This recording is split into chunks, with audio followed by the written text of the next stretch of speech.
Muchísimas gracias por la invitación. Es para mí un honor estar precisamente hablando de este tema que me apasiona y el día de hoy efectivamente les voy a hablar acerca de la salud visual y las enfermedades huérfanas. Cuando hablamos de salud visual, uno lo ve como muy, digamos, como ajeno a lo que tiene que ver con el grupo grande de enfermedades huérfanas y quise mostrarles un poquitico acerca de la importancia precisamente de la salud visual en las enfermedades huérfanas. Ustedes, pues más que nadie, saben que el último listado que se actualizó precisamente aquí para Colombia en julio de este año contempla alrededor de 2.247 enfermedades huérfanas, ¿sí? Resulta que muchas de estas enfermedades tienen algún tipo de presentación o de afectación ocular o visual. Más o menos para que ustedes se hagan una idea, son aproximadamente 250.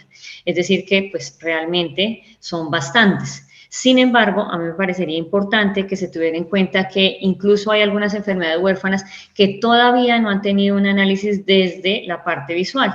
Entonces, no porque no esté contemplado que una enfermedad huérfana tiene una sintomatología o una alteración específicamente ocular o visual, pues no se debe hacer obviamente un examen adecuado visual. Entonces, digamos que la primera recomendación sería cualquier persona que tenga una enfermedad huérfana es necesario que se realice un examen visual. Bueno, y para entrar un poquitico a lo que es un examen visual, al porqué, digamos que como de esta charla, me parece importante comentarles que el ojo es un órgano bastante complejo. Uno lo ve muy pequeñito, pero realmente es bastante complejo. Y este órgano me permite ser la entrada a todo un proceso visual que termina realmente gracias al cerebro. Nosotros no vemos solamente gracias a nuestros ojos, sino a todas esas señales que se dan a través de una vía visual y que llegan a la corteza cerebral y se transmiten como lo que nosotros percibimos, que es la percepción visual, es decir, lo que ustedes están, digamos que, percibiendo en este momento. Y para eso, pues necesitamos, digamos que dos tipos de especialistas que normalmente trabajamos de la mano. Entonces, unos son los optómetras, en mi caso yo soy optómetra, y otros son los oftalmólogos. Los dos, como les decía, trabajamos de la mano, sobre todo en estos casos de enfermedades huérfanas. Entonces, quise explicarles un poquitico qué es la optometría y qué es la oftalmología. La optometría es una carrera en la que nos enfocamos especialmente en los ojos y lo que hacemos básicamente es todo lo que tiene que ver con el análisis integral de la visión. Todo lo que ustedes ven que es adaptación de gafas, adaptación de lentes de contacto, de prótesis oculares, de terapias visuales, de tratamientos no invasivos. Básicamente eso es la optometría. Y la oftalmología es la especialidad de la medicina que tiene que ver ya con la parte en la que ya hay intervenciones, digamos que un poco más internas o de algún otro medicamento que requiere, por ejemplo, a veces en algunas ocasiones, cirugía. Entonces, como les vuelvo y les digo, vamos obviamente de la mano. Y resulta que también nos hemos dado cuenta, y de manera informativa, dentro de, digamos, las dificultades que tienen a veces los pacientes con enfermedades huérfanas, es que hay varias subespecialidades, tanto de optometría como de oftalmología, a las que a veces los remiten y los pacientes, pues, digamos que como que quedan como que, venga, ¿cómo así? Yo pensé que es que era uno solo y ya me iba a solucionar el problema. Entonces, quise aquí mostrarles también a grandes rasgos, ¿sí?, cuáles son algunas de las subespecialidades de optometría y algunas de las subespecialidades de la oftalmología. Y esto es importante, ¿por qué? Porque resulta que cada una de las enfermedades huérfanas va a tener necesidad de una subespecialidad. Es decir, no solamente que lo vea el optómetra puro o el oftalmólogo puro, sino muy seguramente que estén pues en trabajo multidisciplinario muchos de estos especialistas. Dentro de la optometría tenemos los especialistas que se dedican a prótesis ocular y anaplastología. Prótesis oculares son pues básicamente porque falta una parte del ojo y lo que hacen es precisamente colocarla para que estéticamente se vea muchísimo mejor. Y anaplastología, no solamente la parte del ojo, sino que puede ser digamos que el párpado, la mejilla, la oreja, entonces ya partes digamos como más amplias. También está la baja visión y la rehabilitación integral.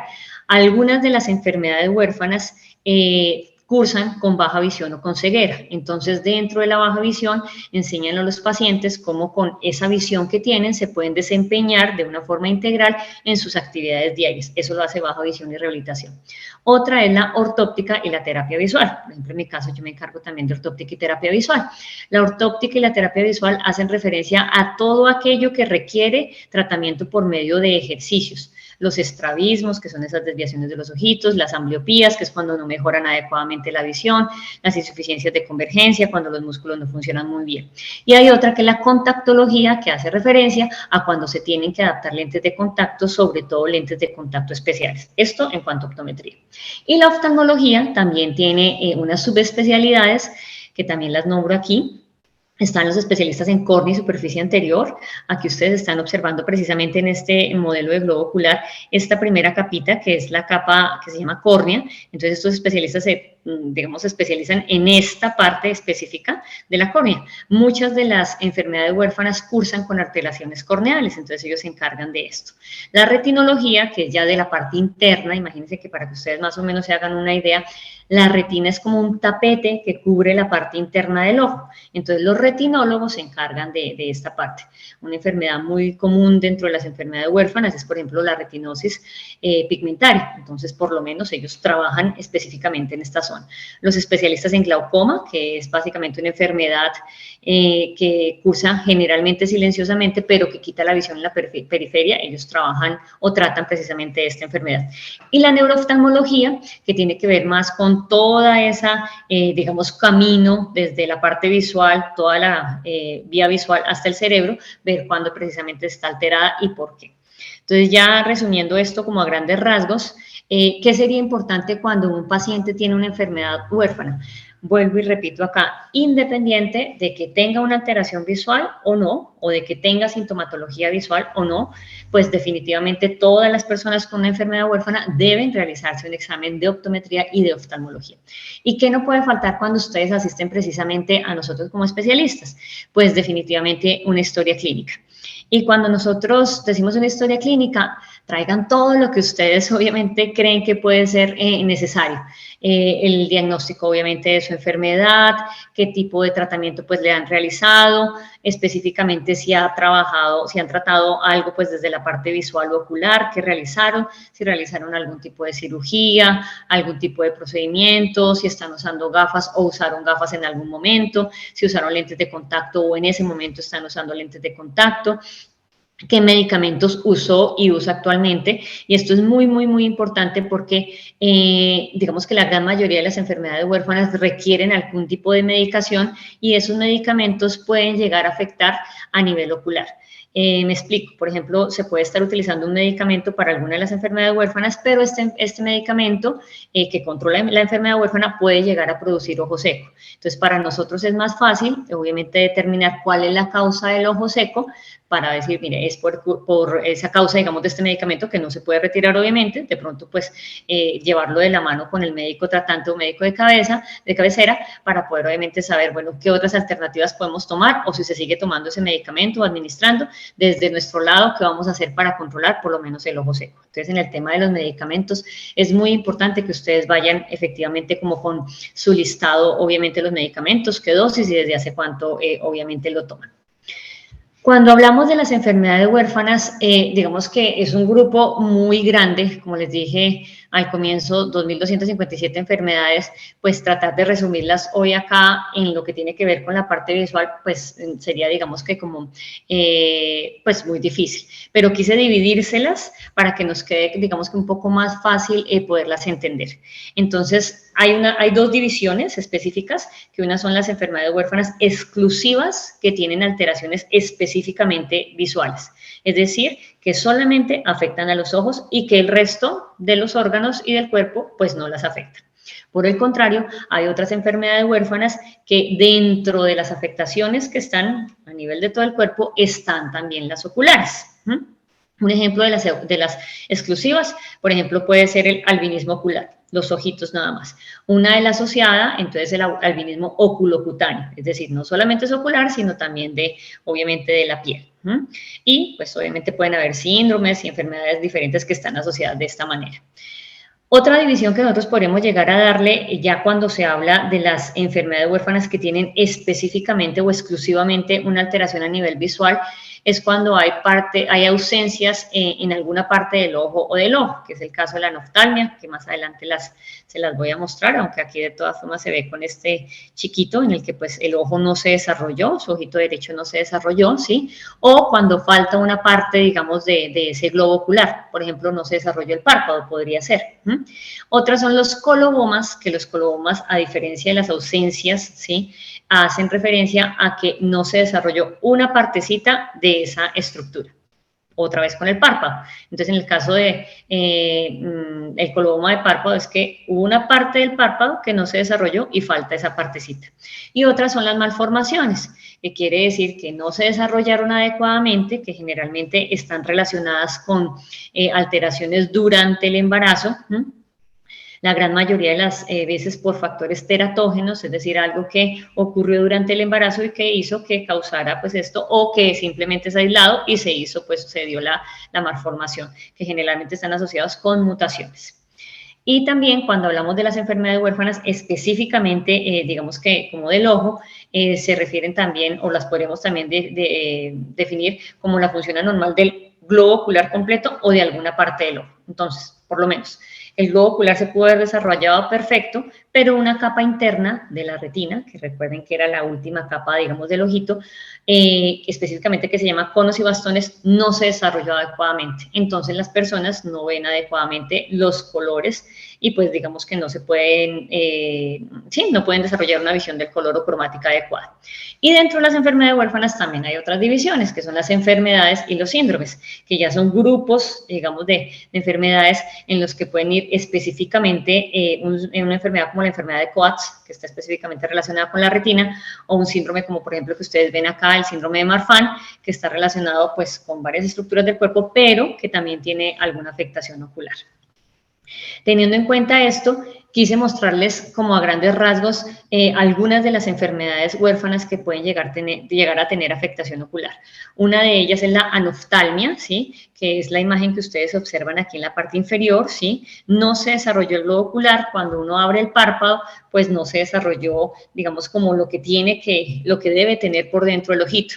Obviamente, entonces, este paciente por este ojito, pues, no ve. La gran mayoría de los casos se deben a malformaciones o a factores teratógenos, como les decía, algo que pudo haber ocurrido durante el embarazo, medicamentos, algún tipo de sustancia, algo que haya pasado generalmente en el primer trimestre del embarazo, que es cuando se forma, y que, pues, no permitió que se desarrollara adecuadamente el ojo. O esta que ustedes observan acá, que se llama aniridia.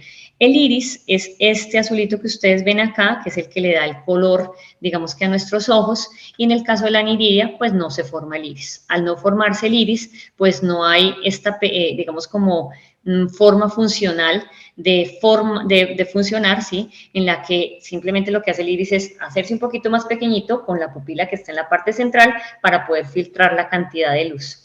La función del iris, para que ustedes lo sepan, es filtrar la cantidad de luz y poder hacer que cuando yo voy a enfocar en diferentes posiciones me permita precisamente hacerlo por medio de otro lente interno que se llama cristalino. Entonces, cuando no se forma el iris, pues precisamente se llama aniridia. Y estas dos hacen parte del listado de las enfermedades huérfanas que están aquí precisamente pues en Colombia. Otros, como les decía inicialmente, son los colobomas. Entonces, aquí les quise mostrar a diferencia del primero, que no se había formado el iris. Este sí se formó el iris, pero le falta esta partecita de aquí abajo. Entonces, este es increíblemente molesto porque por aquí entra la luz, pero en la parte inferior también se presenta que precisamente entre la luz y pues obviamente no se desarrolla adecuadamente la visión y es increíblemente molesto pues para el paciente. Es un coloboma, falta una partecita. Este es un coloboma del párpado. Ustedes se dan cuenta que aquí falta esta partecita del párpado.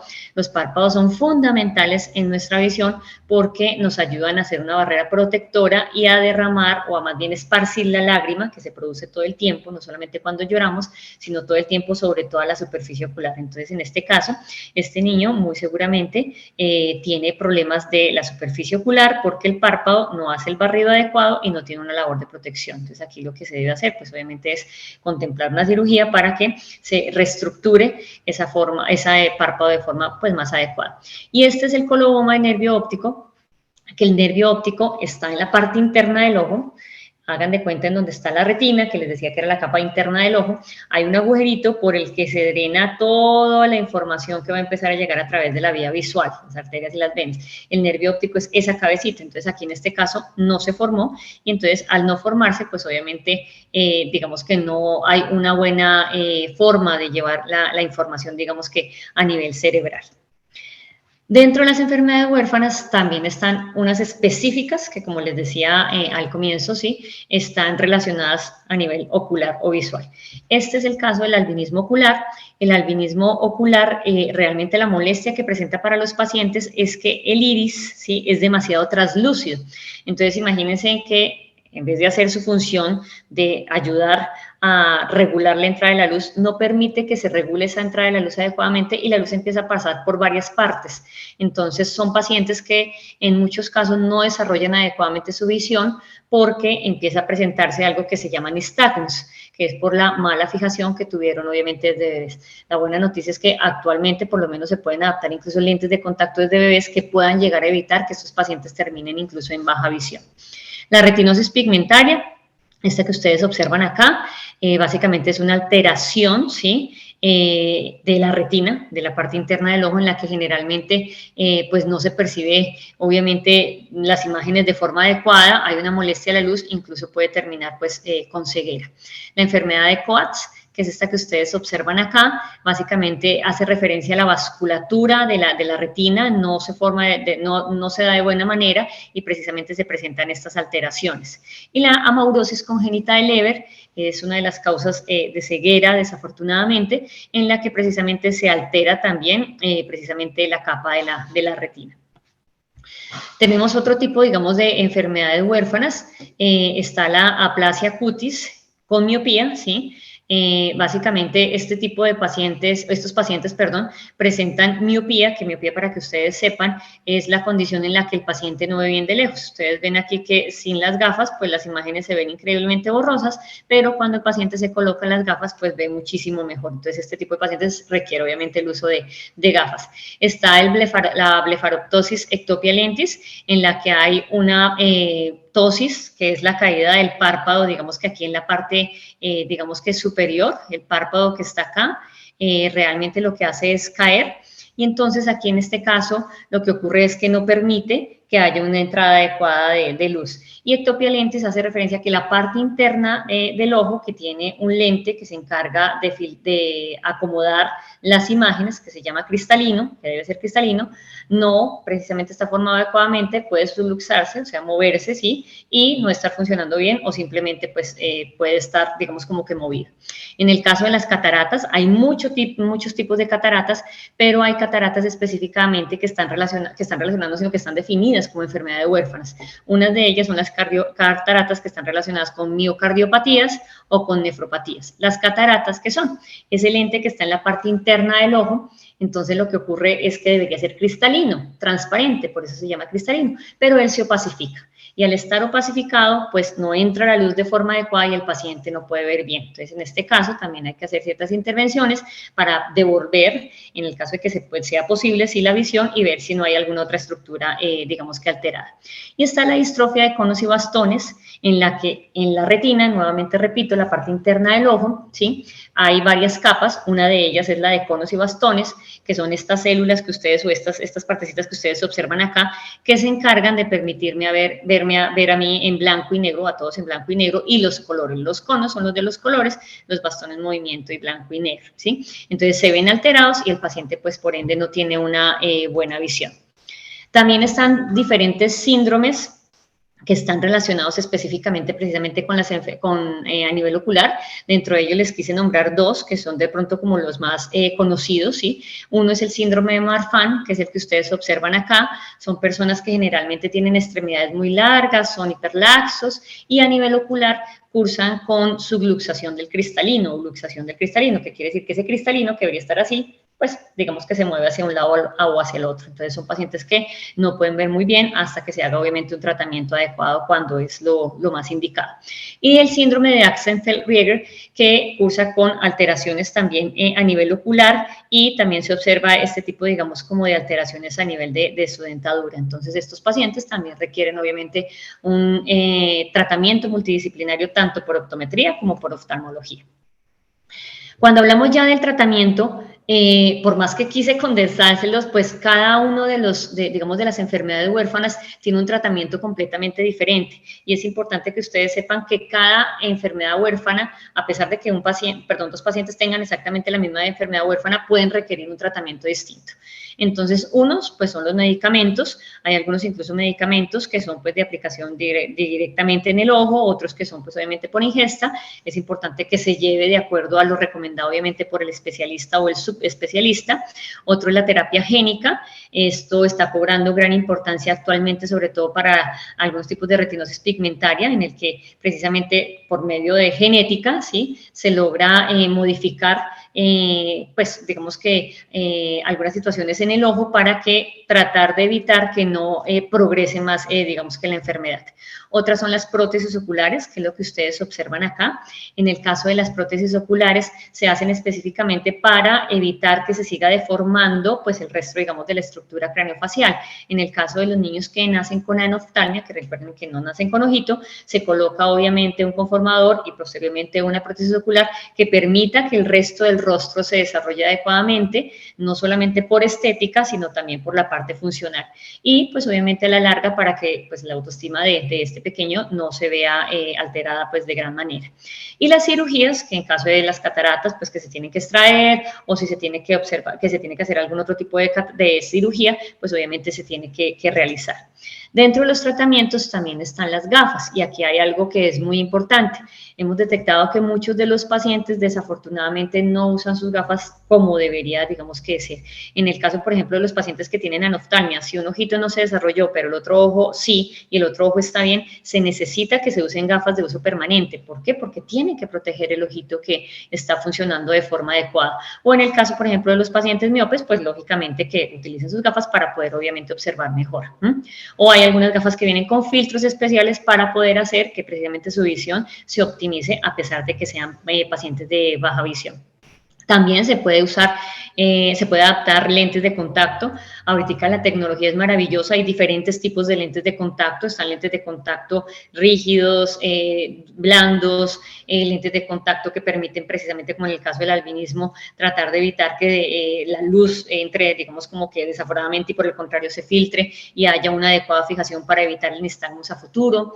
También están las terapias visuales, que dentro de las terapias visuales están, por ejemplo, para los niños o los pacientes que tienen estrabismo, es decir, esas desviaciones de los ojitos, tratar de evitar que sean pues mayores, o por lo menos que se lleguen a controlar, o en algunos casos que incluso que se lleguen pues digamos que a quitar, ¿sí? Y se hacen por medio de terapias visuales, ejercicios que llevan a que trabaje de una forma un poco más eficaz el sistema visual.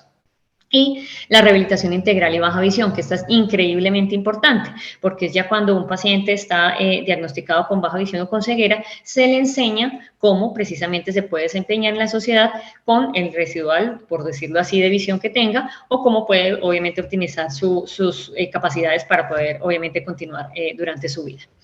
Conclusiones de esta charla. Quisiera que todos tuvieran en cuenta que es necesario que absolutamente todos los pacientes que tienen enfermedades huérfanas tengan una especificación visual ocular o no, se hagan un examen visual de optometría y de oftalmología.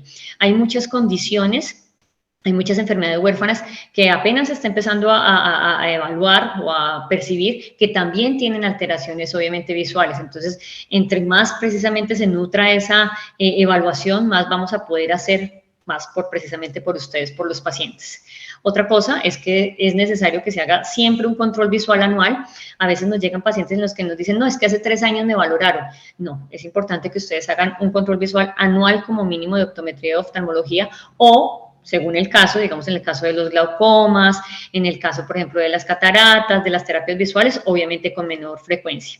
Otra cosa increíblemente importante y que nos pasa muchísimo es evitar automedicarse.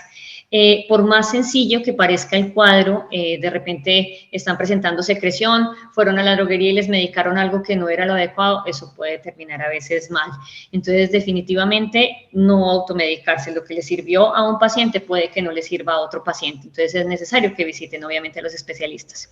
Como les decía, definitivamente usar la corrección óptica en caso de que sean gafas o lentes de contacto. Las posibilidades son increíblemente amplias, pues obviamente dependiendo del caso. Una cosa que me parece muy importante es que a veces nos dicen, miren, es que yo escuché que a otra persona le funcionó esto. Cada caso es totalmente diferente, incluso si tienen la misma enfermedad huérfana. Entonces es importante que sepamos que cuando hacemos nosotros la evaluación integral, cada caso es tratado como único y vemos cuál es la mejor, obviamente, solución o tratamiento que pueda llegar a tener en caso de su enfermedad huérfana. Definitivamente hay algo que a nosotros nos parece importante, es que consultar puede prevenir consecuencias graves. Y aquí es cuando nosotros hablamos respecto a que por lo menos a veces se presenta ojo seco y entonces los pacientes no fueron, sino que se automedicaron, terminan con úlceras corneales, terminan con ceguera, con cosas que uno dice podría haberse evitado precisamente que se dieran estas alteraciones cuando se consulta. Y una cosa increíblemente importante, aunque parece como que no lo fuera, es protegerse de los rayos ultravioleta. Esto es imprescindible, independiente de la edad que tengan, sean bebés, sean niños, sean adolescentes, sean adultos, definitivamente se deben proteger, independiente de que tengan anoftalmia, de que tengan aniridia, de que tengan algún tipo de enfermedad o síndrome. Esto es importantísimo, obviamente, que lo realicen. Y pues definitivamente crean que todos los especialistas en salud visual, pues estamos obviamente de la mano del resto de los especialistas para trabajar de forma multidisciplinaria, porque consideramos que es un derecho de ustedes, sí, contar con una atención visual de calidad. Entonces, no duden en asistir con nosotros, muy seguramente vamos a hacer todo lo posible por poderles ayudar. Espero pues haber sido útil de repente en este espacio. Muchísimas gracias por la invitación. Repito, mi nombre es Adriana Sánchez. Aquí están de pronto mi celular y mi contacto aquí en la ciudad de Cali. Trabajo en óptica infantil, cualquier cosa que necesiten con muchísimo gusto, nos pueden escribir al celular o nos pueden buscar por redes sociales como óptica infantil y espero haber sido útil pues precisamente en este caso. Muchísimas gracias.